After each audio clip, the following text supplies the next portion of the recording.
I'm a good enough comic. You know what I mean? I can definitely, I know how to make people laugh. I was doing well. I wasn't passing any real clubs yet, but I was like doing shows, but I wasn't ready to do that show the way I wanted to do it. So I sat on it and I got better at stand up, and then went through some certain shit that kind of changed everything in 2012, and then started getting more and more opportunities out here. Like I got Montreal, and like was on every showcase, and I was touring a little bit, and I was making money, but I wasn't getting what I wanted out of this town. I was like, we were talking before you turned the mics on, like, this town it's a funky ass town, man. You know what I mean? Like, you could be the most talented person in the world, but you ain't getting shit, and other people are just surpassing you. And it was really JFL that did it. New Faces just fuck with me, because that was supposed to be the turning point in my career.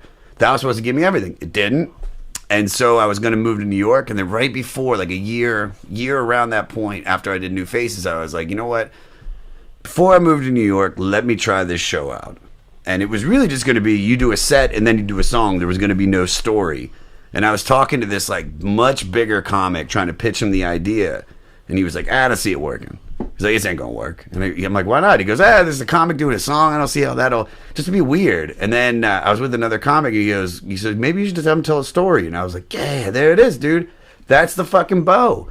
And then we did the first show, and luckily I got Burr to do the first one. He was super excited about it, and then it's just been a hit ever since. He put the wig on and everything. He did, dude. That first show, I've never seen anybody get more excited. And he played the drums. He was all in. He's the only guy that he doesn't sing. He sings in the final group song, but he used to play drums with us. And that was like, I ran into at the Comedy Store. Like, I had the idea. Somebody came up to me and says, hey, I want to do a show with you. And I'm like, listen, man. I was like, I don't want to do a regular show.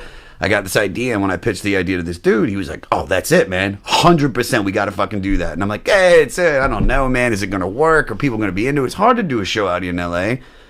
And then a week later, I ran into Burr, and I was like, I started talking to him about music, and he goes, dude, we should start jamming again. And I'm like, well, I got this show idea. And immediately he was just like, I'm in. He goes, I shoot my special the end of June. He goes, set it up for July. And then I was like, fuck it. Now I got to do the show. Now I got a big name. I just got to find a venue. And I had the band already. They were on hold just doing their own shit. And then I literally stumbled into the Lyric, which is the old venue we used to do it at. And it was just like everything about that show has been perfect. It has just, I haven't changed it. The first show is exactly like the show I do now, 2 years later. It's the same format, same band. Just I've added a couple players to it, but it just runs like clockwork, man. It's great. So much fun. 2010, 2009. I was living in Hollywood, confused like everybody else. The next level, do I get a day job?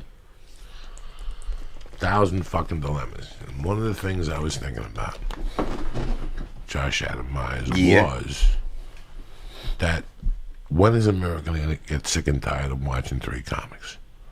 I'm a comic, and I'm telling you this from my perspective. When is America going to get sick and tired of going to a show and watching three comics? I go, something has to happen. We're going in like fucking Marines, you understand me? Welcome to church, motherfucker.